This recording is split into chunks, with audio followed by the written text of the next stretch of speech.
This is a series of 100 films about Japanese foods that I've eaten. And this is a film about what happens when lunchboxes become a form of art. Most people, if they have even a passing association with Japanese culture, have heard of the bento box, a Japanese lunchbox primarily consisting of rice, some sort of main food like meat, fish, or tofu, and some pickles. And when I moved to Japan, I saw all these ads and magazines in the bookstore for how to make exciting bento boxes. Bento boxes made at home can be personalized, cutting up the foods in a certain way, almost making art out of what you're about to eat. And it's absolutely fascinating. It's a competitive amongst women. At least where I used to work. I used to be an English teacher and I used to teach university classes for most of the year. One of my problems with my schedule, though, was that the Japanese university system has breaks that are a bit different from back home.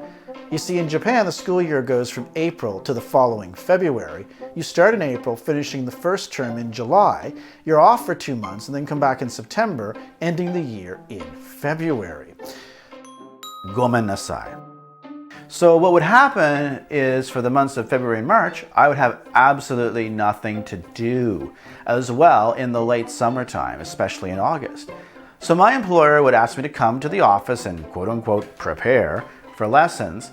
Really all I ended up doing was sitting in a room pretending to do work while I avoided the prying eyes of our Japanese supervisors. And what was interesting is that they just didn't have a place for me to sit, since the usual empty rooms I go to were being used for meetings. So I would go up to the lunchroom, just sit there and stare out over Shinjuku and do whatever I was pretending to do, and it was great. And at lunchtime, some of the women who worked for the kids' English lesson section would come in, and they'd be clutching these bentos with 3 or 4 plastic multicolored boxes, plus a holder for chopsticks. And they'd be wrapped in a cloth napkin, and one by one they'd line up at the microwave. And it was almost like a competition to prepare the most intricate bento and show it off to your coworkers, as if to say, I can prepare my lunch better than you can. So lunchtime is important in Japan. Everybody gets exactly 1 hour for lunch. And I read this novel once by a Japanese writer called Natsuo Kirino. It's called Grotesque. And it's a story of a woman's growing mental depravity. At one point she goes to the bathroom during lunch hour, not to, do her business, but rather because there's a seat where she can hide and eat her lunch without being seen. Gomenasai. It sounds awful, but this is the kind of pressure that people are under socially to fit in during the lunch hour. Who you have lunch with and what's in your bento box are important. In Tokyo, people tend to commit suicide on Wednesday during lunch hour, maybe because they just can't hack it. They can't imagine 2 more meals with the people they work with. How does this all tie into bento boxes? Well, they don't just have to be rice. The whole point of Japanese bento boxes is to add flavor to the bland rice, to have something to go with it. So many stores in Tokyo sell bento box sets with 2 or 3 different containers. One for rice, one for your main course, and one for your dessert, and one for your chopsticks, held together by a strap. And I brought a book home from Japan. This one, it's called Healthy Lunchboxes for Adults by Naoko Makino.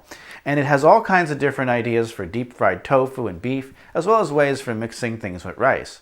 I mean, look here, there's corn cheese Western rice, and I don't know exactly if it's something that is actually Western, but it has cheese in it, so it can't be very Japanese, can it? Here we have some deep-fried tofu, and this one is something with bamboo shoots wrapped in meat. At the back of the book, they have something called okazu, the name for any small dish like pickles or salad or mushrooms.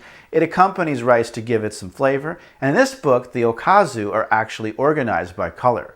With bentos, the foods that go into them should be as fresh as possible, but also look wonderful. Japanese grocery stores are set up to help women prepare their lunches. They have an enormous section of pre-cooked items, like katsu, which is German schnitzel. It's breaded meat, pork, chops, chicken, or beef. You also have small packages of wieners. Cocktail wieners are huge in Japan, especially for lunch boxes. And there are also ready-made salads and tempura. You just add rice. Rice cookers are important in Japanese culture. You see, Americans may have perfected Mr. Coffee, but in Japan, you don't have a coffee maker with a timer. You have a rice cooker with a timer. And this allows the assembly of your bento box to take only 3 or 4 minutes. Add freshly cooked rice, which is ready as soon as you wake up because of the timer. Wrap it up in a cloth napkin, put it in your bag, and you're ready to leave the house. And hopefully, if you have extra time, you can even make fun things like cartoon characters out of nori or pieces of sausage. The word of the day. The word of the day is Gomenasai. It means sorry in Japanese. Gomenasai is the polite form. You can also just say Gomen ne if you're talking to your girlfriend or boyfriend. Gomen ne is more casual. It's often used between women who know each other well. As always, feel free to watch this film 10 more times and repeat along with me, or at least that's what I do. Next time. So that's it until next time when we talk about the time I discovered rivers flowing with wasabi. So until then, sayonara.